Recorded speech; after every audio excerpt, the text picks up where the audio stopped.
it's over. Twice tried, twice acquitted. And while that is not the outcome that Democrats had hoped for, the House managers believe they presented evidence and insight about the former president's role in the insurrection that achieves something important.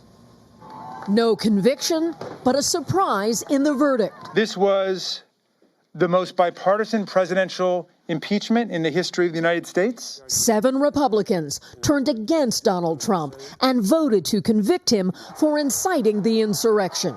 Mr. Romney, guilty. Ms. Collins, guilty. The abuse of power and betrayal of his oath by President Trump. Mr. Cassidy, guilty. Our Constitution and our country is more important than any one person. I voted to convict President Trump because he is guilty. Late Saturday, President Biden released a statement remembering the riot's victims and those who stood guard. The president said, while the final vote did not lead to a conviction, the substance of the charge is not in dispute. But 43 Republicans stood by former President Trump. He is hereby acquitted of the charge.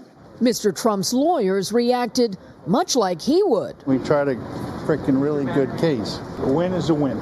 Cause for fundraising by the Republican National Committee. Don Trump Jr.'s bravado on social media. With Republicans like Mitt Romney, who needs Democrats? You know, those clowns. And from Florida, the former president told supporters, I look forward to continuing our incredible journey together. But wait. A disgraceful dereliction of duty. GOP leader Mitch McConnell, who voted not guilty, called Mr. Trump morally responsible for the insurrection, deadly violence, and failure to protect his own vice president and the Capitol. McConnell says he believed the Senate could not convict a former president, while suggesting criminal prosecutors should examine the facts. President Trump is still liable for everything he did while he was in office. Didn't get away with anything yet. But frustrated Democrats insist they proved their case and Trump's culpability. The trial is over.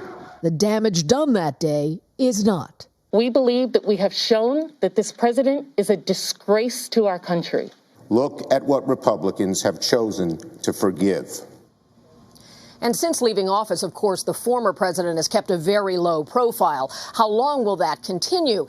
As part of his written statement, he talked about his patriotic and beautiful MAGA movement, and that there would be a time when he would announce his plans soon so they could continue their work together. It's only just begun, he writes. Now, some argue that that could mean that the president could use his considerable campaign war chest to campaign against some of those Republicans who voted against him.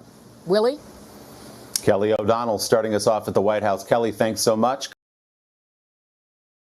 Hey, thanks for watching our YouTube channel. Find your favorite recipes, celebrity interviews, uplifting stories, shop our favorite deals, and so much more with the Today app. Download it now.